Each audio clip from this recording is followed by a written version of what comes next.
Bonjour à tous et bienvenue à ce deuxième jour du sommet des entrepreneurs optimistes. Alors, j'espère que hier, vous avez eu l'occasion de voir les deux conférences qu'on a déjà eues. C'était déjà du lourd, mais je pense qu'aujourd'hui, on va encore aller plus loin, grâce notamment à Evelyne qui est là aujourd'hui avec nous. Bonjour Evelyne, comment vas-tu?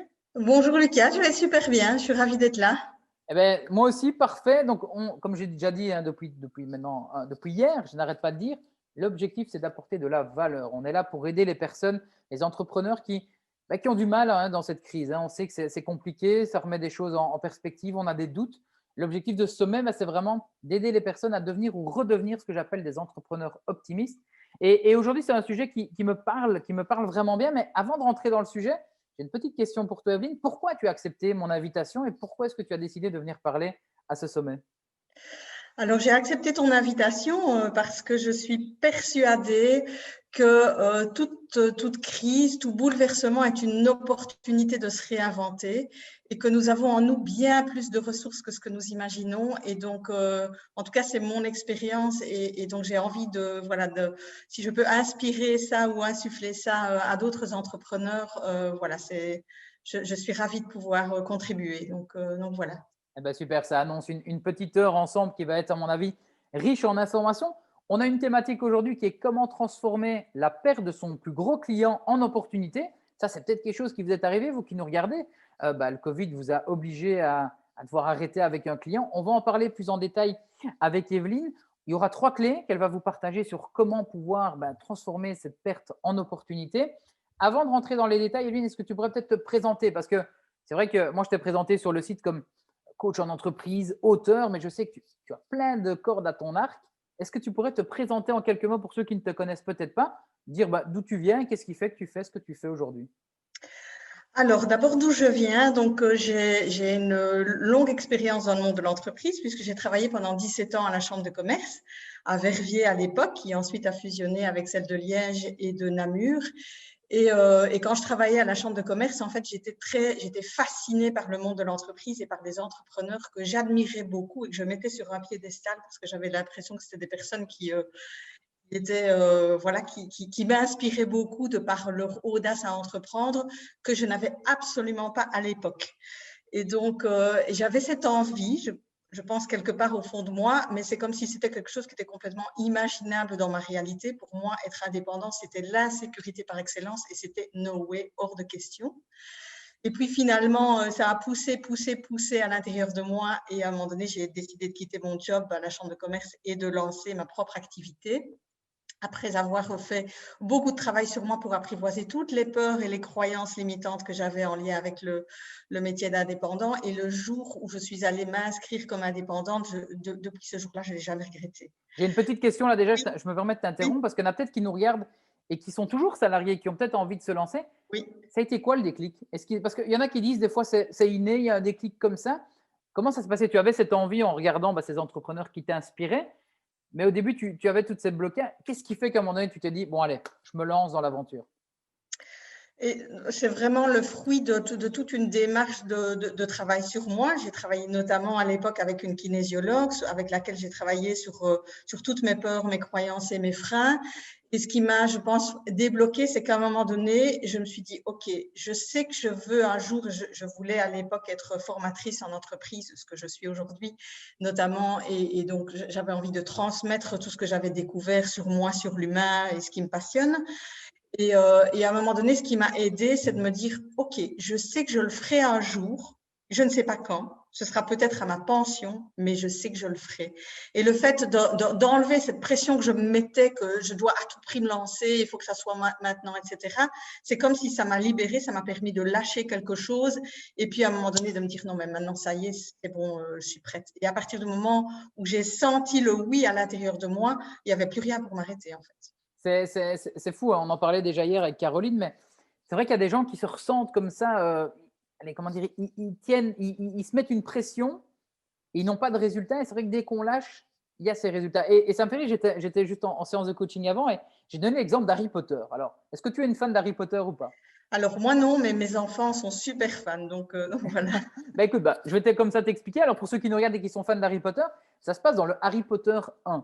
Il y a un moment donné où on a les trois personnages, Harry, Ron et Hermione, qui tombent sur une plante qui essaye de les ensorceler, de les étrangler, etc. Et ce qui se passe, c'est que plus ils essayent de se débattre, plus en fait ils risquent de mourir. Et en fait, à un moment donné, Hermione, qui est un peu l'intello de la bande, se rappelle avoir vu quelque chose en cours, elle se laisse aller, et en fait, elle se rend compte qu'elle est absorbée dedans, et les autres pensent qu'elle est en train de se faire manger, mais en fait, elle tombe en dessous derrière parce qu'en fait, comment dire, la plante, si tu arrêtes de te débattre, ça passe. Et en fait, c'était ça le truc, c'est qu'il y en a qui se compressent comme ça, qui se stressent à se mettre une pression incroyable, et en fait, des fois, il faut juste relâcher quelques temps, et on va voir qu'en fait, c'est beaucoup mieux derrière. Donc, c'est ce que tu as fait, c'est que tu as relâché cette pression, et tu as pu passer à l'action, alors que tu t'es dit, peut-être que j'attends mes 65 ans, ma Tout à pension fait. pour le faire. Tout à fait. Donc voilà, je tenais à partager ce petit parallèle, parce que pour les fans d'Harry Potter, c'est toujours plus facile de voir avec des parallèles. Mais en tout cas, donc aujourd'hui, ben, tu es indépendant depuis combien de temps maintenant, tu as dit? Je suis indépendante depuis 9 ans. Depuis 9 ans. Voilà. Et là, Oui. aujourd'hui, ben, quel est ton rôle? Qu'est-ce que tu proposes aujourd'hui? Qui est-ce que tu aides? Alors, j'ai 2 activités aujourd'hui. Donc, j'ai une première activité, j'ai co-créé une entreprise qui s'appelle Ose. Et comme son nom l'indique, Ose, donc nous sommes deux avec Claude François, qui est une ancienne collègue de la Chambre de commerce et une amie, et ma complice dans l'aventure de Ose. Et donc, mais ce qu'on fait, c'est qu'on invite les personnes à oser réaliser leurs projets, qu'ils soient privés, qu'ils soient professionnels, à libérer leurs freins et à passer à l'action pour aller vers ce qu'ils ont vraiment envie de faire.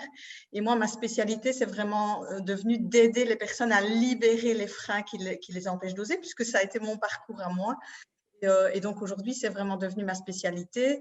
Et puis, parallèlement à ça, je donne toujours des formations en entreprise sur des thèmes en lien avec la communication, avec la gestion de soi, la relation. Et l'idée, c'est vraiment celle-là, c'est de prendre conscience de toutes les ressources que nous avons à l'intérieur de nous et qui sont bien plus infinies que celles que ce que nous imaginons. En fait, moi, ce que je dis souvent, c'est que mon pire ennemi, c'est moi et les limitations que je me donne. Et donc voilà, ce que nous faisons au quotidien, c'est que nous inspirons les autres à oser comme nous l'avons fait, Claude et moi. Et il y a Ça, aussi un point, parce que tu restes très modeste, mais tu es aussi auteur, co-auteur en tout cas d'un livre. Hier, justement, on en parlait dans ce côté, pour ceux qui n'ont pas suivi, on parlait de comment devenir un leader, comment pouvoir se positionner correctement. Il y avait l'écriture d'un livre. Et donc, toi, tu as aussi écrit un livre en co-création avec Christian. Est-ce que tu pourrais nous en parler en quelques mots avant qu'on rentre dans le sujet? D'où vient cette idée de livre et à qui est-ce qu'il peut servir ce livre? Alors, cette idée de livre, elle vient d'une conférence que j'ai décidé de donner à un moment donné sur ce qu'on appelle les ombres, les parts d'ombre et les relations miroirs. Et donc, je m'étais fixé cet objectif de donner cette conférence sans trop connaître le sujet, en fait. Mais j'avais 1 an pour le préparer, je m'étais laissé un peu de temps. Et donc, j'ai commencé à m'intéresser au sujet et à vouloir trouver des bouquins. Puis, j'ai jamais vraiment trouvé un bouquin qui répondait à mes interrogations, etc. Et donc, j'ai surtout construit ma conférence sur base de ma propre expérience, de ce que je vivais dans des relations miroirs, ce que des personnes qui m'insupportent, qu'est-ce que ça me renvoyait par rapport à moi, etc. Donc, j'ai fait plutôt de cette exploration par l'expérience. Et puis, au terme de la conférence, j'ai une personne qui est venue me trouver qui m'a dit, mais tiens, est-ce que vous connaissez, le sujet m'a passionné, est-ce que vous connaissez un bon bouquin là-dessus? Je dis, mais j'en connais pas et vous me donnez une idée du coup, mais moi j'ai envie d'écrire un bouquin. Et donc, j'ai proposé à Christian Junot, donc, qui est un ami de longue date et avec qui j'ai collaboré sur différents projets, s'il serait d'accord de coécrire ce bouquin avec moi. Et donc, ce bouquin donc, s'appelle Enfin libre d'être soi-même. Et le but, c'est vraiment de voir que toutes nos freins, nos limitations, et ce qu'on appelle en langage un peu technique, en jargon, les ombres qui nous empêchent d'être pleinement libres d'être nous-mêmes. Donc, des ombres parmi les plus communes sont par exemple la peur de l'échec, la peur de décevoir, la peur de ne pas être à la hauteur. Ça, ce sont des grands classiques et ce sont des freins qui peuvent vraiment nous empêcher d'aller vers ce que nous voulons et qu'on peut tout à fait apprivoiser, appréhender différemment pour oser. C'est vraiment l'image que j'utilise beaucoup en coaching et en formation. C'est comme si, en permanence, ce que j'observe, c'est que nous, on a un pied sur l'accélérateur, donc une part de nous qui a envie d'aller vers nos projets, vers nos rêves. Et puis, on a aussi plein pied sur le frein. Et aussi longtemps qu'on ne va pas travailler les pieds sur le frein, on peut mettre des tas de choses en place au niveau de l'accélérateur, des plans d'action. Et puis après, on se dit, mais j'y arrive pas, en fait, parce que bien souvent, on n'a pas été voir les pieds sur le frein. Et les pieds sur le frein, c'est toutes nos croyances limitantes, c'est notre inconscient. Donc, c'est par définition, c'est plus compliqué à aller voir puisque c'est de l'inconscient. Et donc, ça demande, voilà, ça demande toute une démarche, une dynamique. Et moi, mon but, c'est mon kiff quelque part, mais c'est d'aller jouer à l'explorateur, à l'enquêteur pour aller voir, OK, c'est quoi le pied sur le frein et comment on peut le lever pour qu'après la personne puisse mettre le pied sur l'accélérateur. Voilà. Super, donc coach en entreprise, tu es la fondatrice de Ose avec Claude et tu as coécrit un livre. Aujourd'hui, j'ai envie maintenant qu'on rentre dans le sujet, hein, c'est parce que c'est pour ça que les gens sont là et nous regardent. C'est fameux de comment transformer la perte d'un gros client, ou d'un client en tout cas, en une opportunité. Et là, aujourd'hui, tu as décidé de nous partager 3 clés par rapport à ça. Mais avant, ma question, c'est, est-ce que ça t'est arrivé? Qu'est-ce qui fait que tu as eu cette thématique-là? On a eu le confinement. Est-ce que toi, c'est du vécu, tout ça? Alors, c'est du vécu en plein, puisque donc je suis notamment formatrice en entreprise et mon plus gros client est un gros opérateur de formation en entreprise. Et donc, moi, j'avais un planning rempli jusqu'à la fin de l'année avec des formations à aller donner dans les 4 coins de la Belgique, dans des entreprises, dans des hôtels et autres. Et du jour au lendemain, en fait, toutes les commandes ont été à l'arrêt. Alors, au départ, c'était pour un mois, puisqu'il y avait cette perspective d'un mois de confinement. Mais donc, du jour au lendemain, ça veut dire que le robinet de mon chiffre d'affaires, le principal robinet, a été coupé net. Ça représentait combien en termes de pourcentage En termes de pourcentage, alors je vais faire un aveu là, mais je pense que c'est plus ou moins 80% de mon chiffre d'affaires. Donc, et je savais quelque part, il y avait une petite voix au fond de moi qui disait c'est pas très sain. Enfin, je veux dire, toutes les théories le disent, c'est pas très sain, c'est pas très malin d'avoir autant de chiffre d'affaires dépendant d'un seul client. Et voilà, et en même temps, probablement que j'avais besoin d'un gros coup de pied au derrière pour à un moment donné me réveiller par rapport à ça, parce que c'était confortable en fait d'avoir ce client, en plus qui fait que je n'ai pas de démarche commerciale à faire, puisque je suis à son catalogue et c'est lui qui me vend, donc c'était tranquille, et c'était tellement tranquille à un moment donné que forcément, mais ça a créé la secousse que j'ai pas trop vu arriver ou que j'ai pas eu l'occasion d'anticiper, et donc du coup, mais ça m'a mis par contre un coup de pied au derrière, parce que là, il n'y avait plus le choix. On en parlait encore hier. Il y en a qui appellent ça l'univers, il y en a qui appellent ça le karma, il y en a qui appellent ça le hasard. Et c'est vrai que c'est pour nous remettre sur la bonne direction aussi des fois. Et donc, à mon avis, c'est ce qui s'est passé, c'est qu'en se reposant un peu là-dessus, effectivement, il y a l'univers qui arrive et qui dit ça ne va pas se passer comme ça. On va un peu venir chambouler. Et je pense qu'un entrepreneur optimiste, c'est ça aussi. C'est quelqu'un qui chérit ça, qui chérit ce côté. Hier, il y a un mot une phrase qui a vraiment été, c'est qu'on est certain dans l'incertitude. Et je pense que cette crise qui est en train de nous arriver, c'est vers ça qu'elle va. C'est de pousser aux gens de dire arrêtez de votre petite zone de confort, on va essayer de se réinventer. Et donc, effectivement, tu perds ce fameux client, ce fameux 80% de chiffre d'affaires. Je suppose que tu dois peut-être être stressé, non? Qu'est-ce qui se passe dans ta tête? Comment est-ce que tu réagis par rapport à ça? Alors, il y a eu oui, il y a eu un stress, il y a eu un choc, il y a eu, et en même temps, il a été d'assez courte durée. C'est comme si il était là, mais sur un fond de confiance et sur un fond de certitude, comme tu le dis. Parce que j'avais depuis déjà longtemps des petites voix qui me disaient que c'était plus l'endroit où j'avais à mettre mon énergie et mes talents. Parce que ce client, je l'ai depuis 7 ans. Donc, ce sont des formations que je donne, des formations classiques, donc en gestion du stress, prévention burn-out, assertivité, communication non violente, etc. Des thèmes que j'aime beaucoup donner. Et en même temps, entre-temps, j'ai développé une expertise qui est la mienne et une spécificité qui est la mienne et qui est le travail sur les ombres et sur les freins. Et c'est comme si je sens que c'est là que je suis excellente et que je suis différente de tas de formateurs, des formateurs en gestion du stress, assertivité et autres. Il y en a des tas sur le marché et moi, aujourd'hui, mon talent, il est ailleurs. Mais quelque part, je me freinais par rapport à ça puisque j'avais ce confort de ce client qui ne me demandait pas trop d'efforts. Et donc, du coup, eh bien, je l'ai vu vraiment comme une opportunité de m'affirmer davantage et de me positionner davantage par rapport à la spécificité et au talent qui est le mien, en fait. D'accord. Et donc, ça, c'est aussi un truc qui est intéressant. Il y en a qui pensent que la pensée positive, l'optimisme, c'est de ne jamais avoir, comment dire, rebondir sur des échecs et se dire ça va pas, etc. Tu dis que ça a été de très courte durée.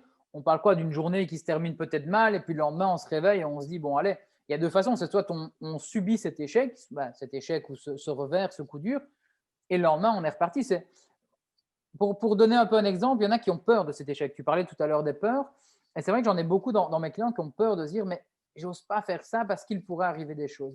Et je réfléchissais, moi à l'époque, je faisais de la natation très haut niveau, et c'est il y a très longtemps, hein, ça se voit, je ne suis plus ce corps de nageur, mais on avait des objectifs qu'on se mettait. C'était des objectifs de temps où il fallait arriver à se qualifier pour des championnats d'Europe, des championnats du monde, des JO, etc. Et quand on ne faisait pas ce temps, notre fin de journée était horrible parce on ruminait sur nous. Mais je pense que le bon nageur ou le bon sportif de haut niveau et le bon entrepreneur, c'est le lendemain, il repart et il se dit, OK, c'est comme ça, mais qu'est-ce que je dois faire pour ne plus que ça arrive? Et donc, toi, le lendemain, tu te réveilles beaucoup mieux. Qu'est-ce qui fait que ça a changé? Est-ce que ce ne serait pas la première clé dont tu me parlais tout à l'heure? Est-ce que ce n'est pas par rapport à l'estime de soi qu'on peut repartir sur de bonnes bases? Oui, il y a eu ce processus et donc ça, je vais y revenir à l'estime de soi. Et ça a été aussi vraiment ce que tu as décrit par rapport à l'exemple que tu as pris de Harry Potter. C'est comme s'il y a quelque chose qui a dit, OK, c'est comme ça, c'est que ça doit être comme ça et je lâche par rapport à ça. Et d'ailleurs, les solutions alternatives, j'ai même pas dû aller les chercher. En fait, elles sont venues à moi parce que c'est comme si à partir du moment où j'arrête de mettre de la pression à un endroit et de me dire oulala, ça va pas aller comme ça, c'est comme si du coup il y a un espace qui s'ouvre pour que autre chose prenne la place. La nature, elle a besoin de vide pour pouvoir remplir de quelque chose de nouveau. Et c'est un peu ça qui s'est passé. Maintenant, c'est vrai que ce qui fait que je n'ai pas cédé à la panique ou à l'hyperstress, même s'il y en a eu un peu forcément, c'est que j'ai beaucoup travaillé, mais d'abord avant de me lancer comme indépendante et puis tout au long de mon parcours d'indépendante, qui est un parcours qui est fait de beaucoup plus d'incertitudes et d'inconnus que quand on est salarié, c'est que j'ai vraiment beaucoup travaillé ce socle, ce premier socle qui pour moi est une base, qui est le socle de l'estime de moi et de la confiance en moi. Une des plus grandes peurs de l'être humain, c'est de ne pas pouvoir faire face aux expériences que la vie va lui amener. Et donc, ça, c'est notre plus grande peur. Et plus je développe cette confiance en moi, cette estime de moi et même cette confiance dans la vie de manière générale, et plus, du coup, j'ai confiance dans ma capacité à rebondir et à faire face si la vie m'amène à des endroits que je n'avais pas imaginés, en fait. Je vais faire un peu, pas l'avocat du diable, mais il y a peut-être des gens ici qui se disent, bah, OK, il y a eu ce confinement, il y a eu ce coup dur, j'ai une famille, j'ai des enfants, je perds 80% de mon chiffre d'affaires qui représentait quand même une grosse somme. Comment est-ce qu'on peut travailler cette estime de soi? Comment est-ce qu'on peut, quand tout va mal, pouvoir se dire, OK, je prends le temps de souffler? Est-ce que c'est des petits exercices? Est-ce que c'est des choses à mettre en place? Qu'est-ce que tu conseillerais pour ces gens-là qui nous regardent peut-être et qui disent, mais dans la théorie, effectivement, lâcher prise, c'est facile. Mais Bien quand sûr. derrière, on a quelque chose, une famille, des responsabilités, comment est-ce qu'on peut, pour toi, développer ça? Alors, il y a plusieurs choses qui m'aident, oui, au quotidien par rapport à ça. Une première chose très concrète, c'est que je suis très attentive à comment je consomme les médias.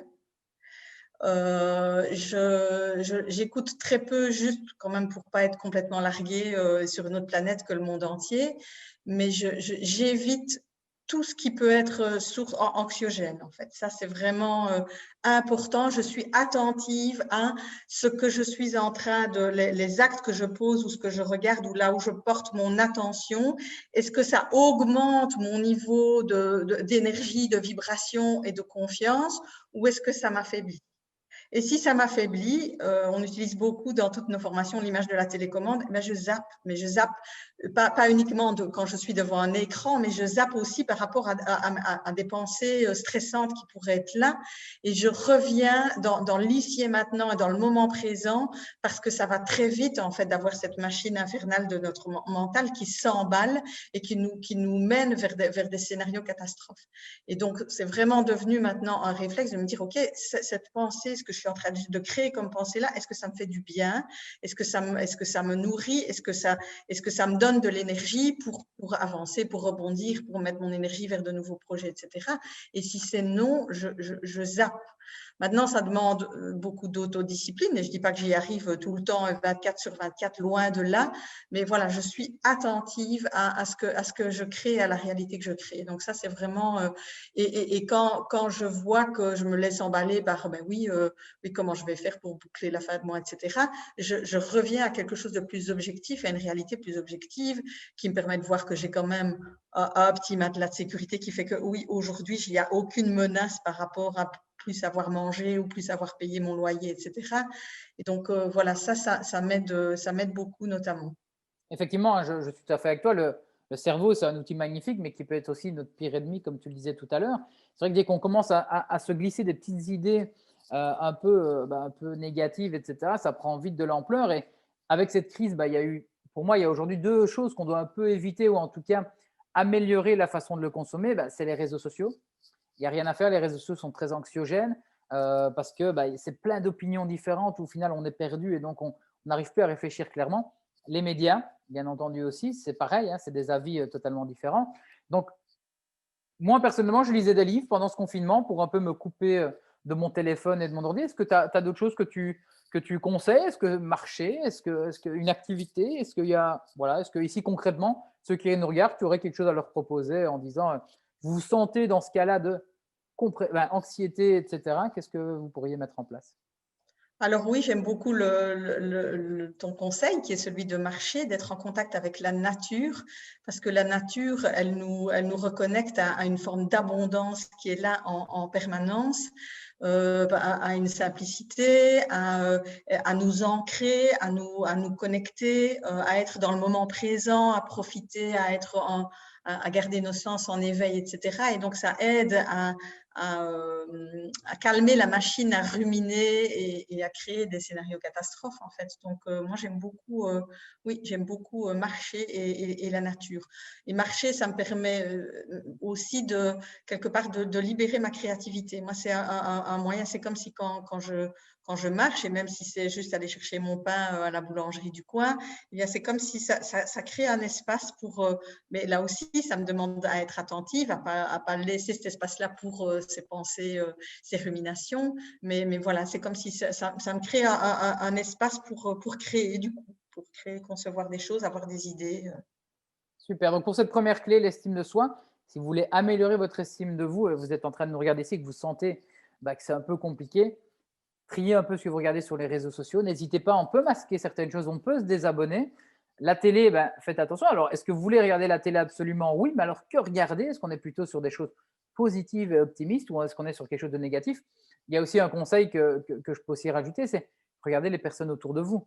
On est souvent la moyenne des 5 personnes qui nous entourent. Si vous avez que des personnes négatives et qui croient à la fin du monde et des choses comme ça, vous allez tomber là-dedans. Donc, essayez d'aller vous nourrir de ces gens qui restent optimistes. Et c'est d'ailleurs pour ça que j'ai créé ce sommet ici. C'était pour justement vous donner un petit coup d'optimisme et de dire, OK, on relâche tout et on repart à zéro. Donc, première clé, l'estime de soi. Qu'est-ce que tu recommandes ensuite comme deuxième clé? Alors, la deuxième clé, elle est assez proche, mais c'est de renforcer sa sécurité, ce que j'appelle sa sécurité intérieure. Alors, je vais un peu développer, puisque ça peut aussi paraître être un peu du jargon. Mais en fait, dans nos sociétés, ce qu'on a appris beaucoup, et c'est pareil pour l'estime de soi, c'est à lier à la fois notre sécurité et aussi notre valeur, la valeur qu'on se donne, à des éléments extérieurs. C'est-à-dire que dans notre société, je vaux ce que mes diplômes, ou le salaire que j'ai, ou la maison que j'ai, ou le poste que j'occupe dans une entreprise, ou ma sécurité dépend de mon compte en banque. Ça dépend de si je suis propriétaire ou pas de ma maison. Donc, c'est comme si on a placé toute notre sécurité dans des éléments qui sont extérieurs à nous. Et le problème, c'est que les éléments qui sont extérieurs à nous, ils sont par définition impermanents et ils peuvent disparaître du jour au lendemain. Et donc, c'est comme si ça nous donne des illusions de sécurité. Moi, pendant des années, notamment, j'ai projeté, ce qu'on appelle projeter, ma sécurité sur l'argent. Et donc, j'avais l'impression que j'étais en sécurité parce que j'avais un petit matelas, j'étais plutôt écureuil, j'avais un matelas sur mon compte en banque. Mais du coup, qu'est-ce qui se passait? C'est qu'à chaque fois que ce petit matelas diminuait un peu, donc notamment tous les mois quand je payais mes factures, j'étais complètement tendue et anxieuse parce que c'est comme si c'était un peu de ma sécurité qui foutait le camp quelque part avec ce matelas qui diminuait et parfois il diminuait que d'1,5%. Mais c'est tellement subtil et inconscient cette mécanique de projeter notre sécurité à l'extérieur que du coup, ça nous fragilise très fort dès que ces éléments extérieurs varient en fait. Et donc, À l'époque où je travaillais à la chambre de commerce, eh bien, j'avais donc un CDI, je travaillais à 5 minutes de chez moi, je maîtrisais complètement mon boulot, j'avais un mari banquier, une grosse villa, j'avais un compte en banque bien rempli. Et aujourd'hui, je n'ai plus ce CDI, je n'ai plus le mari banquier, je n'ai plus le même argent sur le compte en banque, j'ai plus la grosse villa. Et par contre, je peux vraiment dire en toute sincérité que je me sens beaucoup plus sûre, sécure dans ma vie et vraiment par rapport à cette capacité que j'ai de rebondir, parce que tout ce que j'avais projeté à l'extérieur à un moment donné et qui a disparu, j'ai dû le reconsolider à l'intérieur de moi, en fait. D'accord. Dis-moi, je t'ai coupé, désolé. Oui, mais non, mais c'est alors souvent la question qu'on me pose par rapport à ça, mais c'est comment on fait pour Voilà, c'est consolider ça, ce que voilà, j'allais sa te poser, c'est sécurité intérieure. Mais d'abord, c'est de prendre conscience que ce qui est que de la mécanique qui est, mais je l'ai mis à l'extérieur de moi et donc c'est pas le bon endroit où le mettre. Et puis du coup, mais c'est l'expérience de la vie qui a fait qu'à partir du moment où tout ce qui était à l'extérieur a disparu, eh bien, j'ai dû me relever quelque part et me reconstruire à l'intérieur. Et du coup, ça m'a permis de voir toutes les ressources que j'avais en moi qui étaient déjà là avant. Simplement, avant, je ne pouvais pas les voir puisque je mettais tout le focus tout le temps sur l'extérieur. Et donc, alors je suis pas en train de dire que du coup, videz vos comptes en banque et mettez-vous en danger, exposez-vous par rapport à ça, mais notamment tout ce qui est de sortir de sa zone de confort, de oser, de faire des pas à l'extérieur, des choses que vous avez jamais fait.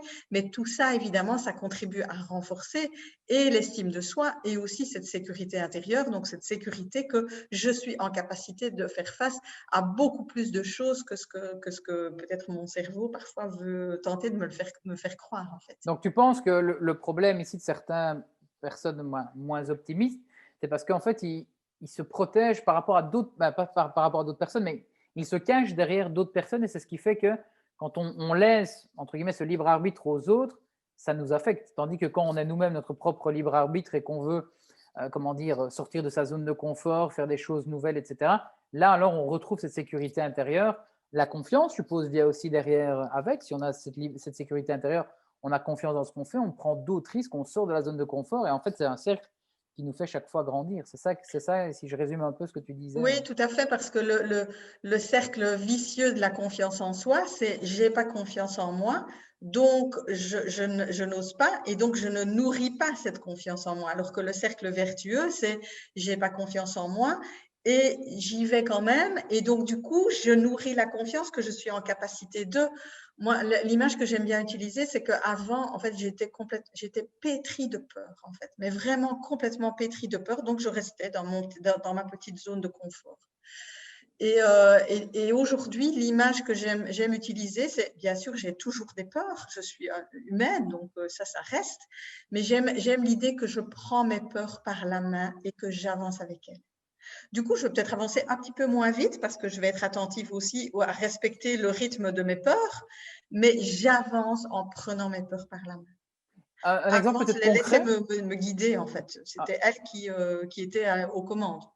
un exemple peut-être concret d'une dernière peur que tu te rappelles, qui te faisait vraiment peur et que tu as pris par la main, peut-être pour rendre ça un peu plus concret, peut-être pour les gens qui nous regardent, parce que des peurs, on a peur de plein de choses, de l'inconnu, des choses comme ça, mais qu'est-ce que concrètement, toi, tu aurais fait ou tu as fait pour pouvoir prendre cette peur par la main et avancer? Mais très clairement, moi, je résistais à fond par rapport à l'idée de donner des webinaires, de faire des formations, des vidéos, etc. Je déteste les caméras, c'est quelque chose qui me fige complètement. Mais ce client qui est parti a amené une opportunité et c'était une opportunité de webinaire, de coaching en ligne, etc. Et donc, mais j'ai franchi le pas. Et forcément, j'étais mort de trouille la première fois. Et puis la deuxième fois, j'étais un peu plus à l'aise. Puis la troisième, encore plus à l'aise. Et puis la quatrième, j'ai carrément kiffé, en fait. Et j'ai une question alors un peu plus allez, il y aura toujours des sceptiques qui vont dire oui, oui. Quelle est la différence entre une peur qu'on sait qu'on peut surmonter ou vraiment une peur où est-ce qu'il existe en fait une peur qu'on ne saurait pas surmonter? Et donc, la peur de la caméra, je sais qu'il y en a plein, que ce soit dans mes clients ou dans les gens qui regardent mon contenu, qui ont peur de ça, qui se disent les fausses croyances, que vont penser les autres, etc. Mais il y a aussi peut-être celui qui n'est vraiment pas à l'aise avec ça et le mettre devant une caméra, ce n'est pas non plus lui rendre service. Donc, est-ce que pour toi, tu penses qu'il y a des peurs qui sont insurmontables Et si oui, ben, comment passer cette première étape pour cette peur, en tout cas de la peur de la vidéo ici Alors, je ne crois pas qu'il y ait de peur insurmontable, sauf les peurs liées à des dangers réels. Et c'est un pourcentage infime des peurs que nous avons, parce que nous, c'est comme si dans nos sociétés, on a appris à se doper à la peur, en fait. Et donc, la peur réelle, c'est si, tu vois, si j'ouvre la porte de mon salon et qu'il y a un lion qui arrive, ça, c'est une peur réelle parce que ma vie est en danger. Mais au-delà de ça, la plupart des peurs que nous avons, elles sont liées à des croyances limitantes que nous avons. Et donc, moi, c'est vraiment ça ma spécialité, c'est d'aller voir c'est quoi la peur derrière la peur de la caméra. Est-ce que c'est la peur d'être visible? Est-ce que c'est la peur de l'échec? Est-ce que c'est la peur d'être médiocre? Est-ce que c'est quoi que ce soit? Et puis, du coup, je vais aller faire ami-ami avec cette peur-là, en fait. Et donc, pour ça, j'utilise une technique bien particulière avec des phrases à répéter qui, comme ça, à l'air de rien, mais qui vont quelque part court-circuiter au niveau neuronal la croyance qui s'est installée de échouer, c'est dangereux, ou pas être à la hauteur, c'est un problème, etc., etc., et qui vont recréer une connexion et qui libèrent par rapport à ça. Et vraiment, si je suis aussi convaincue que ça, c'est que j'en suis la preuve, en fait. Si tu m'avais connue au moment où j'étais à la chambre de commerce, il y a des gens qui me revoient aujourd'hui, qui me le disent. Moi, quand je parlais à plus de 2 personnes en même temps, je rougissais, j'étais complètement maladroite, mal à l'aise. Et si tu m'avais dit un jour que je donnerais des conférences devant 300 personnes, 400 personnes, je t'aurais dit, mais jamais. Ça, c'est pas pour moi, c'est pas mon truc. Et ce que tu dis vraiment de se cacher, moi, c'est ce que je faisais en permanence, même à la chambre de commerce. Dès que je pouvais pousser une collègue avant moi pour aller dire, prendre la parole quand il fallait le faire, je me débinais à tous les coups. Et puis à un moment donné, c'est comme si la vie, oui, elle me ramenait tout le temps à une autre occasion de plus me cacher, en fait, jusqu'au jour où maintenant, je m'éclate tu à le chéris faire. cette peur et que ouais, que tu vis avec. Et en fait, il y a une phrase aussi qui dit souvent, ça fait peur jusqu'à ce que ce ne soit plus le cas. C'est Ou c'est ça? impossible. Et en fait, c'est vraiment pareil comme toi. Moi, quand j'étais à l'école, je détestais prendre la parole publiquement. Et si je ne voyais que cet angle-là, c'est que je n'ose pas. Et en fait, j'ai réfléchi, je me suis dit, pourquoi est-ce que je n'aimais pas? En fait, parce que je n'avais pas étudié. Vilain étudiant que j'étais. Je n'étudiais pas, donc je n'étais pas prêt, donc je n'aimais pas prendre la parole. Et c'est vrai que la toute première fois que j'ai dû donner une conférence, j'avais ça qui me revenait en tête, de me dire à l'époque où j'étais devant l'école, je me revois devant le tableau avec ma feuille et limite je ne fais que lire. Et là, il se passait que je n'avais pas de feuille. C'était une conférence, donc tu n'as pas la feuille, tu avais la présentation PowerPoint, mais je ne voulais pas non plus être le gars qui se retourne constamment devant mon truc. Et donc, j'ai dû travailler vraiment ça. Et en fait, je me suis rendu compte, il faut en fait se recentrer sur ce qu'on connaît. Et là, aujourd'hui, les conférences, en fait, maintenant que je donne, j'ai une seule slide qui dit juste le sujet de la conférence et je pars en impro total. Quand je dis en impro, c'est-à-dire que je sais ce que je vais dire. Et en fait, je me suis, comme tu dis, par rapport à cette peur de ne pas connaître mon sujet, je me suis rabattu sur ce que je maîtrisais, c'est-à-dire mon histoire. Là, ici, on est en train de discuter tous les deux. Je ne me sens pas stressé et toi non plus parce qu'en fait, on ne fait que partager nos expériences. Donc, je ne commence pas à devoir étudier par cœur un texte, etc. Et je pense que ça, pour ceux qui nous regardent, c'est un premier pas. Quand vous dites votre vérité, vous ne saurez pas vous tromper. Alors après, la peur des autres, ça c'est encore autre chose, mais on va vite se rendre compte qu'en fait, on s'en fout des autres et que ce que vous faites, prendre la parole publiquement, c'est déjà plus que 90% des gens qui n'osent pas faire ça. Mais voilà, je te rejoins totalement dans cette deuxième partie, sa sécurité intérieure. Moi, il y a plein de choses pour lesquelles je ne me sentais pas capable, jusqu'à ce que j'ai pu les faire. Et en fait, je pense que si je peux rajouter un point par rapport à ça, c'est aussi que dans la comparaison par rapport aux autres, on compare souvent son chapitre 1 au chapitre 50 de quelqu'un d'autre. Et donc, effectivement, quand tu te lances dans une première vidéo, un premier webinaire, toi qui en as consommé des autres, c'est parce que tu as consommé de ceux qui sont à l'aise avec ça, qui le montrent, etc. Et donc, on se dit, mais je ne ressens pas à ce gars-là quand je fais le webinaire, mais il a dû passer par un webinaire numéro 1 aussi, cette personne-là. Et donc, moi, des fois, je vais voir des vidéos YouTube de personnes quand ils ont commencé, ils n'étaient pas mieux que moi. Et donc voilà, il y a cette comparaison qui ne doit pas être malsaine, mais il y a s'inspirer effectivement, mais vous devez comparer au bon niveau. Donc dans cette sécurité intérieure, je pense que c'est aussi important de savoir, OK, dans qui je suis, dans ce que je sais faire, comment est-ce que je peux me rattacher à un petit pas plus loin et puis un deuxième petit pas. C'est pas commencer par une conférence devant 600 personnes, mais commencer peut-être pour juste prendre la parole devant des collègues d'abord. Et puis on grandit, on grandit. Donc, clé 1, l'estime de soi. Donc, augmenter son estime de soi en coupant un peu les réseaux sociaux, en coupant un peu la télé, en faisant en fait ce qui nous fait vibrer et pas ce qui nous fait peur, qui nous tire vers le bas, mais plutôt vers le haut. Deuxième chose, ma sécurité intérieure, donc chérir ses peurs, les prendre par la main et sortir petit à petit de sa zone de confort et se rendre compte qu'au final, on a réussi. Genre un sommet ici, il y a peut-être un an, j'aurais jamais cru que je pourrais le faire. Et là, je le fais. Et peut-être que dans un an, je dirais, tiens, à l'époque, j'aurais jamais cru que je pouvais le faire et je l'ai fait, etc. Donc ma sécurité intérieure. Le dernier point, Là, on va être peut-être un peu plus spécifique, je pense. Là, on va plutôt parler d'argent, je pense. C'est quoi cette troisième Oui, clé? alors juste avant le dernier point, Oui. parce qu'il y a quelque chose qui me vient aussi en lien avec la comparaison et qui pour moi est un énorme frein pour beaucoup de personnes et qui est très lié aussi à l'estime de soi et à l'estime de soi et à la sécurité, c'est le perfectionnisme en fait. Moi, j'étais une perfectionniste, mais de chez perfectionniste, en fait. Je m'accordais zéro droit à l'erreur. J'étais tout le temps en train de trouver que c'était jamais assez. Je voyais le petit carat qui me manquait plutôt que de voir tout ce que j'accomplissais, etc. Et le perfectionnisme, c'est un énorme frein au passage à l'action parce que c'est jamais assez bien, c'est jamais assez parfait, etc.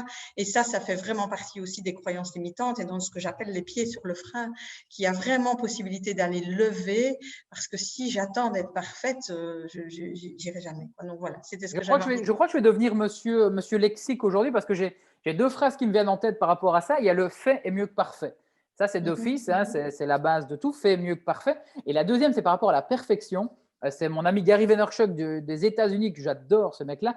Et il dit tu n'es pas perfectionniste, tu es juste effrayé. Ou tu n'as juste pas confiance en toi. Et en fait, le Ouais, tout à perfectionnisme fait. n'existe pas.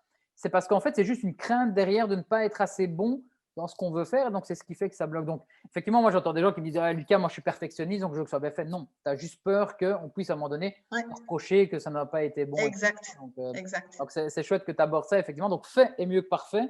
Et tu n'es pas perfectionniste. Personne n'est perfectionniste. Vous êtes juste effrayé. Vous avez juste peur de confronter ce que vous êtes en train de faire au regard des autres. Tout à fait. Ou voilà. Donc, effectivement, alors je dis pas il faut être l'inverse de perfectionniste et donc de brouillon. Mais par contre, je pense qu'à un moment donné où, comme je dis, vous vous mettez à un niveau, mais qui est votre propre attente. Les gens, ils sont peut-être là dans leurs attentes. Et donc, le fait d'arriver déjà ici, qui est un peu moins parfait que ce que vous imaginez, mais qui est plus haut que leurs attentes, ça apporte déjà des résultats. Donc, je pense que c'est intéressant de parler là-dessus. Donc, merci d'avoir rebondi sur effectivement le perfectionnisme. Je pense que c'est un blocage que beaucoup ont. Tout J'ai à cette fait. chance, moi, de ne pas l'avoir. Parce que cette chance, parce que juste, j'ai jamais été allé dans les détails, etc. Et donc, ça m'a aidé à ne pas être perfectionniste. Mais par contre, je sais que je veux apporter de la valeur derrière. Mais je n'ai pas pour ça besoin de me dire est-ce que je suis bien coiffé? Est-ce que mon cadre il est beau, etc. On s'en fout, c'est la valeur qui est importante derrière. Oui, et le perfectionniste, c'est pas nécessairement quelqu'un qui a le souci du détail, etc. Moi, si tu vois mes notes, etc., je suis un peu brouillon, etc. C'est vraiment pour moi la manière dont on se traite, c'est le niveau d'exigence qu'on a envers soi. Le perfectionniste, il s'accorde zéro droit à l'erreur. Et donc, c'est un frein énorme par rapport à passer à l'action, puisque quand je passe à l'action, ben, par définition, je suis plus exposée au risque d'erreur, en fait. Donc, c'est vraiment, c'est pas, on confond souvent le perfectionnisme avec les gens méticuleux, très précis, etc. Moi, je ne suis pas comme ça non plus et je n'étais pas comme ça, mais j'étais impitoyable envers moi-même. En fait, j'étais d'une dureté, j'avais un regard sur moi, un jugement sur moi qui était vraiment, qui était un poison pour, c'est un poison pour l'estime de soi, pour moi, le Tout à perfectionnisme. fait. Voilà. Et donc, on s'était dans la Oui. partie 2 toujours. Hein, on a rajouté une petite parenthèse, une petite valeur. Quelle est la dernière clé alors, cette dernière clé dont tu voulais nous parler aujourd'hui? On va parler argent peut-être à ce moment-ci, je pense un peu. Oui, oui, la dernière clé, donc c'est vraiment ça, c'est le rapport à l'argent. Donc nous sommes dans une société où l'argent prend trop de place, quelque part est au centre de beaucoup de choses et donc aussi de nos préoccupations. Et d'ailleurs, il y a une expression, je suis aussi comme toi très sensible aux petites phrases et aux mots, et il y a une expression qui dit gagner sa vie. Est-ce que vous imaginez à quel point, donc si tu peux imaginer à quel point, du coup, toute la pression qu'il y a derrière cette petite phrase qui est de gagner sa vie, comme si sa vie, on n'avait pas déjà gagné à notre naissance et qu'il fallait la gagner tous les jours. Et donc, il y a quelque chose de vraiment très emprisonnant, je trouve, dans notre relation à l'argent et qui fait que moi, je rencontre beaucoup de gens qui ont l'impression d'être complètement coincés et prisonniers par rapport à ça. Et notamment quand je donne des formations en entreprise, donc je donne des formations notamment à des employés, et quand on les entend, quand on entend leur discours, c'est comme s'ils avaient une épée de Damoclès en permanence et que leur patron, quelque part, a comme droit de vie ou de mort sur eux, et que s'ils perdent leur boulot, mais c'est toute leur vie qui s'écroule en fait. Et c'est une thématique dont on n'a pas toujours conscience du fait qu'on a en fait, que notre relation, notre rapport à l'argent n'est absolument pas quelque chose de neutre. Et le rapport que nous avons à l'argent est teinté de toute une série de croyances aussi de croyances qui sont parfois héritées de nos familles, de ce qu'on a entendu dire nos parents par rapport à l'argent. Et donc, ça peut être très anxiogène si on n'a pas un moment conscience de ce qu'on a été maître et de ce qu'il y a derrière notre rapport à l'argent. Et la meilleure preuve, c'est qu'il y a des tas d'entrepreneurs qui sont des personnes qui sont des génies, qui ont des idées absolument géniales et qui pourtant foirent leurs projets parce qu'elles n'ont pas été assainir leur rapport à l'argent. Et donc, si j'ai un projet génial, mais que j'ai une croyance que l'argent, c'est sale, ou que l'argent, c'est source de conflit, ou l'argent, c'est source de malheur, mais ça va être compliqué pour moi d'avoir, par exemple, un rapport à l'argent sain. Moi, dans mon rapport à l'argent, par exemple, j'avais une ombre, ce qu'on appelle une ombre, donc un frein, un pied sur le frein, qui est que j'avais peur, et c'était historique, lié à quelque chose qui s'était passé dans mon enfance, un traumatisme et autres, j'avais peur de passer pour une voleuse. Et donc, du coup, qu'est-ce que je faisais? C'est que je bradais mes prix. Et donc, au début que je suis devenue indépendante, quand on me demandait quel était le prix d'une séance de coaching, je rougissais. C'est cadeau, je te l'offre. Voilà, j'étais pas bien. Je disais, écoute, c'est 25 €, mais si c'est trop pour toi, 20, c'est bien aussi, etc. Et j'étais complètement mal à l'aise. Et donc, du coup, qu'est-ce qui se passe? C'est que comme le monde extérieur est ton miroir, eh bien, j'avais constamment des gens qui trouvaient que c'était trop cher, qu'ils n'avaient pas les moyens, etc. Donc, qui me renforçaient dans la croyance que, oui, je devais être très attentive à mes prix. Et donc, j'ai travaillé sur cette part-là de moi qui est la voleuse, parce que le piège avec nos parts d'ombre, c'est que toutes les parts de moi que je rejette, donc moi, je rejetais la peur d'être une voleuse, je vais de toute façon les attirer à moi, mais toujours de manière inconsciente et inappropriée. Et donc, la voleuse que je ne voulais pas être pour mes clients se retournait de manière dysfonctionnelle contre moi parce que du coup, qui est-ce que je volais? C'était moi. Et du coup, si j'étais restée avec cette mécanique-là, avec cette peur-là, le risque, c'est que mon projet, je n'aurais pas pu le pérenniser puisqu'à un moment donné, ça n'aurait pas tenu la route. C'est comme les personnes qui en fait n'ont jamais assez d'argent, en fait, qui travaillent dur parce qu'ils disent faut que je gagne, faut que je gagne, Bien faut que je sûr. gagne. Et même quand ils gagnent plus que la plupart des gens, au final, ne sont toujours pas satisfaits, veulent toujours plus. Parce que derrière, il y a une ombre qui fait qu'ils ont toujours été, ils ont eu quelque chose qui fait qu'ils n'auront jamais assez. Quoi. Oui, et notamment, ce qu'on projette sur l'argent. Si on a une projection positive, comme l'argent c'est la sécurité ou l'argent c'est ma liberté, etc., je vais vouloir en accumuler beaucoup puisque je crois que ma liberté ou ma sécurité est liée au niveau d'argent que j'ai. Et si j'ai une projection négative, donc l'argent, c'est les conflits, parce que peut-être dans ma famille, il y a eu des conflits ou autres, où l'argent, c'est les riches, c'est des manipulateurs, c'est des voleurs, etc. Je vais vouloir le tenir à distance. Et donc, cette mécanique, je vais l'installer de manière inconsciente dans la manière dont je vais être en capacité d'attirer l'argent ou pas. Et si je suis dans la logique d'une projection positive sur l'argent comme sécurité et liberté, c'est pas pour autant que c'est réglé, parce que c'est aussi problématique, puisque si mon niveau d'argent diminue, c'est comme si j'ai inconsciemment l'impression que ma liberté diminue ou que ma sécurité diminue. Et Christian Junod, donc avec qui j'ai coécrit le livre, lui est spécialiste de la relation à l'argent, et donc c'était un banquier, et lui, c'est ça qui l'a interpellé par rapport à cette dynamique de l'argent, c'est qu'il a à un moment donné côtoyé des gens, puisqu'il est banquier suisse en plus, qui avaient de l'argent passablement au-dessus de la moyenne, et ces gens étaient hyper anxieux. Donc c'est bien la preuve qu'il n'y a pas de lien entre la quantité d'argent que j'ai et ma sécurité. Et donc, pour faire face à ce qui se passe là maintenant, eh bien forcément, c'est très aidant pour moi d'avoir pu, alors même si tout n'est probablement pas réglé à ce niveau-là, mais remettre l'argent à sa juste place, ce qui fait que je sais que mes niveaux de revenus, pour le moment, ont diminué fortement, mais que pour autant, ça ne crée pas un phénomène de panique ou d'angoisse permanente par rapport à moi, parce que je sais que c'est aussi un flux, c'est une énergie, et que ça va, ça vient, et qu'à nouveau, j'ai eu des cadeaux quelque part d'argent là où c'était pas attendu, mais simplement c'est venu ailleurs que là où ça venait avant, en fait. J'allais te poser cette question de pour toi, l'argent, c'est quoi? Tu y as répondu. Et c'était vraiment c'est la réponse que j'attendais, mais c'est celle que moi j'ai. C'est l'argent, c'est un flux, c'est de l'énergie.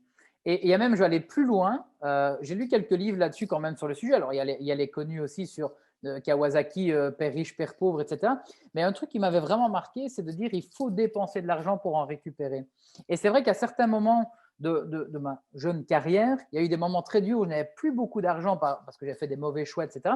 Et c'est à ce moment-là où j'avais cette opportunité de devoir en dépenser plus pour investir sur moi-même. Et c'était compliqué au début, puis je me suis dit, OK, j'investis. Et c'était vraiment une somme qui était conséquente, que je n'avais jamais investie. Et en fait, derrière, il y a eu un retour Pourquoi? Parce qu'il y a eu un engagement. Je voulais récupérer cet argent, comment dire, cet investissement. J'ai mis en place des actions qui ont fait que. Mais c'est vrai que je remarque aujourd'hui, il y a quelques années, ça, j'avais des blocages. Tu vois, aller dans un bon resto et tout, j'allais regarder les prix vite fait sur la carte et me dire, oh non, on va pas prendre ça, c'est trop. Et puis là, ici, récemment, il n'y a pas longtemps, je suis allé dans un resto qui était un peu plus, qui n'était pas étoilé, mais qui était en tout cas un peu plus gastronomique.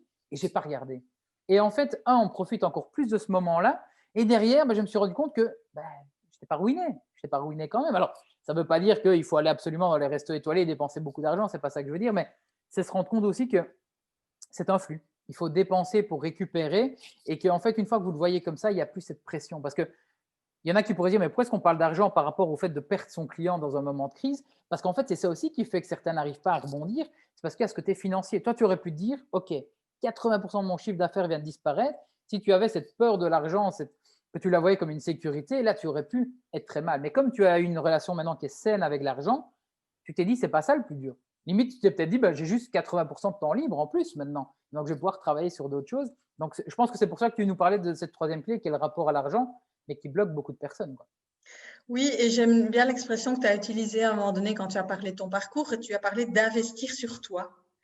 Et souvent, moi, j'entends des gens qui disent, mais oui, mais non, j'ai pas de budget pour un coaching ou pour suivre une formation, pour me faire du bien, etc. Alors que peut-être ils ont, par ailleurs, ils dépensent du budget pour d'autres choses. Et qu'à un moment donné, investir sur soi, c'est envoyer un message à la vie aussi que je crois en moi et que je crois en mon potentiel et que je crois que cet investissement, il va me rapporter quelque chose. Donc, c'est vrai que cette logique de la circulation et du donner et recevoir, elle est hyper importante parce que l'argent, c'est un flux qui va dans les deux sens. Et donc, si je retiens dans un sens ou si je ne veux pas dépenser, et bien, du coup, comment je vais pouvoir générer du flux? Ben non, ça fait partie, c'est quelque chose qui est vraiment circulaire et donc qui demande, oui, à circuler en fait dans les deux sens. Voilà, dit comme ça, effectivement, ceux qui nous regardent ne sont pas du tout là-dedans. On pourrait dire que ça a l'air facile, mais vous allez voir que ça va se travailler. Ça veut dire un petit exemple concret que vous pourriez faire, c'est acheter un petit truc qui vous fait plaisir. Un truc que quand vous allez le recevoir, ça coûte peut-être un peu plus cher que ce que vous avez l'habitude de dépenser, mais quand vous allez l'avoir, vous allez vous sentir bien, apaisé, etc.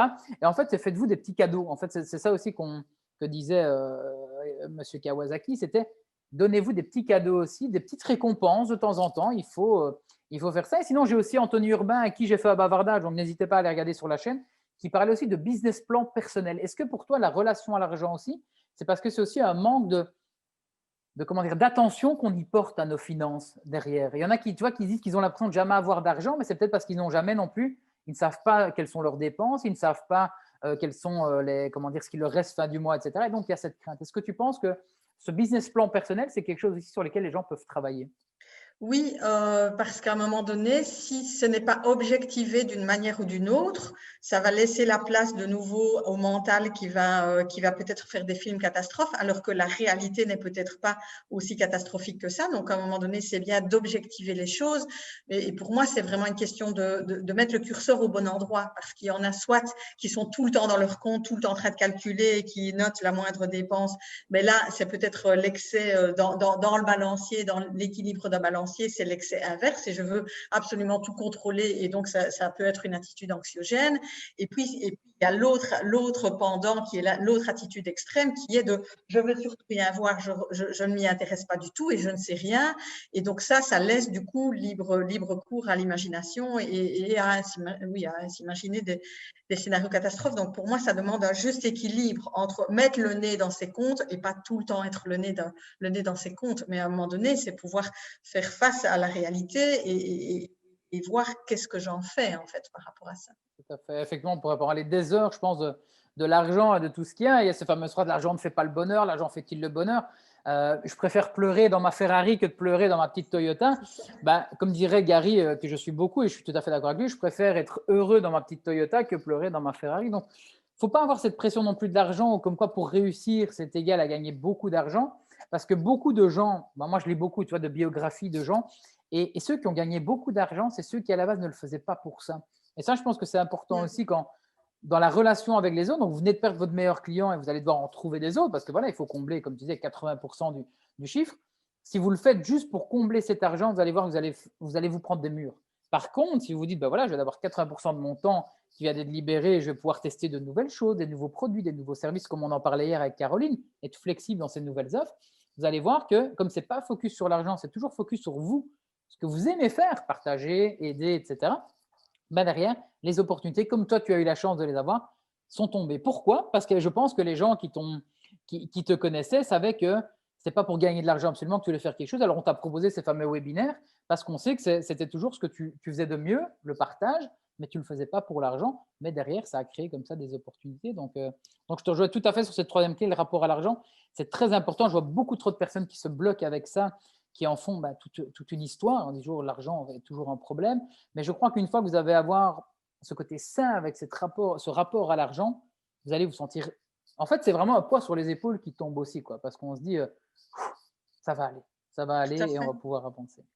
Et j'aime bien cette petite phrase qui dit l'argent n'est pas le problème.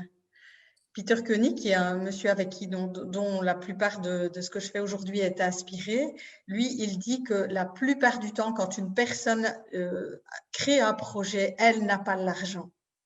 Et donc, moi, j'ai créé un deuxième projet il y a 1 an d'ici et que tu connais aussi, puisque tu as eu l'occasion d'y participer. Donc, c'est La Maison. Donc, c'est un lieu à Verviers, un lieu qui rassemble une dizaine de thérapeutes et de coachs qui accompagnent dans des disciplines différentes et un lieu aussi de formation et de séminaires. Et quand j'ai eu l'idée de créer ce lieu, j'avais mais pas du tout l'argent. Et je suis allée visiter et j'ai remis une offre. J'ai rendu une offre pour ce projet. Et le jour où j'ai rendu l'offre pour acheter ce bien, j'avais absolument pas les fonds, en fait. J'avais pas du tout. Et quand l'offre a été acceptée, ok, je me suis dit, bon, ok, maintenant je me bouge et je vais les trouver. Et les investisseurs sont venus avec facilité, en fait. Mais il y a une dizaine d'années de ça, j'aurais jamais osé prendre ce risque parce que pour moi, oui, c'était une prise de risque, c'était un danger, alors que Tu voilà. sais, je pense qu'on est aussi sur un point 3 bis, 3 bonus, etc. C'est aussi la mise en perspective. De se dire, OK, là, ici, tu as voilà, tu achètes quelque chose dont tu n'as pas les moyens aujourd'hui, mais quelle est la pire des choses qui pourrait arriver? Et je pense qu'aujourd'hui, tout être humain, la pire des choses qui pourrait arriver, c'est de ne plus être un être humain, c'est-à-dire de mourir. Et donc, une fois que vous partez du principe que votre famille est en bonne santé, vous êtes en bonne santé, etc., tout le reste, c'est un détail. Et une fois qu'on comprend ça, ben, on remet les choses en perspective. Et je pense que par rapport à ton exemple là ici de je n'ai pas les moyens, ben, c'est de dire, OK, il y en a qui se diraient, ouais, mais elle est folle et comment elle va faire à un moment donné, c'est la prise. Et en fait, on commence déjà à imaginer ce qu'il pourrait arriver, les conséquences, plutôt de se dire, OK, comment je vais faire pour y arriver? Et dans ce fameux livre Père riche, Père pauvre, il dit, c'est pas plutôt je ne peux pas me le permettre, mais c'est comment est-ce que je peux me le permettre? Et le fait de réfléchir comme ça, votre cerveau, et là devient votre ami, et pas que votre ennemi non plus, va commencer à mettre en place des idées, de la créativité pour pouvoir atteindre cet objectif. Donc, je pense qu'effectivement, par rapport à ce que tu dis, ça a du sens aussi. C'est cette mise en perspective de se dire, bah, si j'ai plus d'argent, je trouverai toujours un moyen de reprendre un job. On sait qu'aujourd'hui, alors c'est peut-être compliqué en période ici, mais des jobs, il y en aura toujours. Vous aurez toujours une place quelque part, en tout cas, pour pouvoir mettre en avant votre talent, votre zone de génie, appelez-le comme vous le voulez. Et donc, au final, oui, il va peut-être y avoir quelques semaines qui vont être dures, quelques mois peut-être. Tout le monde ne va pas dire, ni toi ni moi, que tout va bien et qu'on est en abondance. Alors, certes, on le travaille, mais c'est sûr que tout n'est pas toujours top. Mais au moins, on sait qu'on pourra toujours rebondir. Ça, c'est vraiment quelque chose. Et c'est ce qui fait pour moi un entrepreneur optimiste, c'est se dire, je peux avoir peur. Moi, il m'arrive d'avoir peur, et toi, je suppose qu'il t'arrive toujours d'avoir peur. Mais c'est de se dire, au final, fin de la journée, qu'est-ce qui compte vraiment? Je suis toujours là, je suis toujours en vie, j'ai toujours des gens qui m'aiment, que j'aime, etc. Et au final, le reste, on s'en fout. Le reste, c'est du bonus, en fait. Donc voilà, c'était le petit point 3, 4 bis bonus qui conclut pour moi cette réponse à cette question, comment transformer la perte de son meilleur client en opportunité. En fait, tu l'as dit, en soi, ce n'est pas une opportunité financière, ce n'est pas que comme on a perdu 80%, on va gagner plus ailleurs, c'est plutôt comment l'accepter, si je comprends bien ce que tu veux dire, c'est comment l'accepter, être en paix avec ça, sans pour autant se stresser. Donc, je répète vite avant de te laisser la parole pour conclure sur les 3 points. Premier, l'estime de vous, l'estime de soi, c'est à travailler. Arrêtez de regarder des choses anxiogènes, arrêtez voilà, faites des choses qui vous donnent de l'énergie. Deuxième chose, ma sécurité intérieure. Vous avez des peurs, on a tous des peurs. Il y en a qui ont juste décidé de pouvoir les prendre par la main, les accompagner, comme tu l'as très bien dit tout à l'heure. Allez-y, essayez de faire des choses qui vous mettent un peu, qui vous bousculent un peu tous les jours. Ça ne veut pas dire passer du chapitre 1 au chapitre 50, mais essayez de passer au chapitre 2, et puis au 3, puis au 4, puis au 5. Et puis, dernière chose que tu disais, la relation avec l'argent, le rapport à l'argent. essayer d'avoir un côté sain dans ce rapport à l'argent. Et vous allez voir qu'une fois que vous allez appliquer ces 3 clés, je pense que comme le promettait cette conférence, vous allez avoir des opportunités qui vont tomber comme tu en as. Est-ce que tu as des choses à rajouter par rapport à ça, par rapport à ce qu'on vient de discuter? Un petit mot, une petite astuce qui te vient ou Mais peut-être pour conclure, en fait, finalement est le lien entre ces 3 clés, donc que tu viens de répéter, mais c'est une forme en tout cas, ce que ça permet de nourrir, c'est une forme de confiance en la vie, en fait. Je trouve que bien souvent, on est piégé par notre mental, par notre ego, qui lui a une représentation de comment ça devrait être. Et quelque part, c'est comme si ce que je vois aujourd'hui, alors ça peut paraître un peu bisounours ou utopique, mais j'assume pleinement ce côté de moi, c'est comme si en fait la vie, elle a encore une vision plus parfaite du plan en fait et de comment ça devrait être, et que si je reste accrochée à l'idée que moi je m'étais faite de comment ça devrait se dérouler, eh bien c'est comme si quelque part je me coupe de ces opportunités. Et c'est vraiment clairement ce qui s'est passé avec ce client, c'est que c'était pas le plan idéal que mon cerveau aurait pu concevoir, mais c'était le plan idéal pour enfin me permettre d'aller vers ce qui est vraiment mon talent, en fait. Et donc sur ce plan-là, c'est juste parfait que ce client-là m'ait quitté, puisqu'il me permet d'aller encore un peu plus vers qui je suis vraiment et sur ce qui m'éclate vraiment, finalement. Ouais, super. Bah, écoute, c'est une magnifique conclusion sur cette thématique. Avant de terminer, bah, tu nous as fait un cadeau. Tu nous as fait un cadeau aux entrepreneurs qui nous regardent ici aujourd'hui. C'est que tu as prévu une offre exclusive, juste qui durera pendant le temps de ce sommet. Alors, le lien, on le retrouve ici dans la description. Je vais en parler. Tu vas pouvoir le décrire un peu. Mais en fait, tu nous offres vraiment le pack. Alors, tu l'as appelé le pack. Tu Alors, je avais ne sais donné plus un comment mot. je l'ai appelé. Le pack On va le pack confiance, je sommet. crois que je l'ai appelé le pack confiance. Donc, Tout à fait, comment c'était le pack nourrir la confiance. confiance. Effectivement, je l'ai dans mes notes, donc c'est bien ça. Où tu proposes plusieurs choses. Tout d'abord, bah, tu proposes ton livre que tu as coécrit avec Christian, donc qui s'appelle Enfin libre d'être soi-même. voilà. En plus de ça, tu proposes un questionnaire, mais voilà, ce n'est pas le petit questionnaire comme ça, c'est vraiment très détaillé. À quoi est-ce qui va nous permettre ce questionnaire-là à ceux qui en bénéficieront? Alors, le questionnaire, c'est vraiment un moment pour se poser, pour se regarder et pour déjà aller tenter d'identifier c'est quoi les pieds sur les freins, c'est quoi les freins, c'est quoi ce qui m'empêche de passer à l'action, d'oser, de voir plus grand, etc. Et ce, dans les 3 domaines qu'on a abordés, donc la sécurité intérieure, la confiance en soi, la valeur que je me donne et mon rapport à l'argent. Voilà. Et pour clôturer cette super offre, c'est que tu proposes 3 coachings et qui vont justement chacun reprendre une des 3 clés dont on vient de discuter. Donc, pour toutes les personnes chez qui ça vient de parler, qui viennent de se dire, ouais, ok, l'estime de soi, je ne l'avais pas, il faut que je le travaille. Ma sécurité intérieure, ouais, non, je l'ai perdue il y a très longtemps et je ne sais pas comment la retrouver. Et mon rapport à l'argent, il est dégueulasse, c'est horrible. Bah, n'hésitez pas, il y a un lien ici en dessous dans la description. Cliquez dessus, c'est une offre exclusive qu'elle fait juste pour les membres de ce sommet. Cliquez dessus, vous allez voir, tout est bien décrit. Et moi, honnêtement, avec tout ce qu'on vient de discuter, je pense que c'est une bonne chose à faire, à le prendre, parce qu'on a déjà collaboré ensemble et je sais que, bah, comme tu dis, toi, ta zone de génie, c'est vraiment aller casser ces zones d'ombre. Et je pense qu'on aiderait déjà les personnes à sauter ces 3 zones d'ombre. Je crois que leur vie serait déjà un peu meilleure. Donc, n'hésitez pas, c'est recommandé. Et si vous n'aimez pas, vous direz c'est de la faute de Lucas. Il n'y a pas de souci avec ça, mais cliquez sur le lien et je suis sûr qu'il vous arrivera de bonnes choses. Voilà qui clôturait bah, cette troisième conférence du sommet. On se retrouve plus tard dans la journée pour la 4e. Je ne dis pas encore qui c'est, ce sera la surprise. Mais en tout cas, Evelyne, un grand merci pour cette heure. Hein. C'était comme je l'espérais, de la valeur, de la valeur. Merci à toi pour ton temps.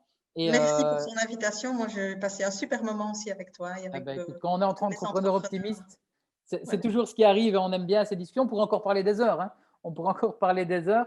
Mais voilà, je sais que ton temps est aussi très précieux. Donc, merci à toi pour ce temps et je te dis à très vite. Et à tous ceux qui nous regardent, on se dit à tout à l'heure. Merci, salut. Merci.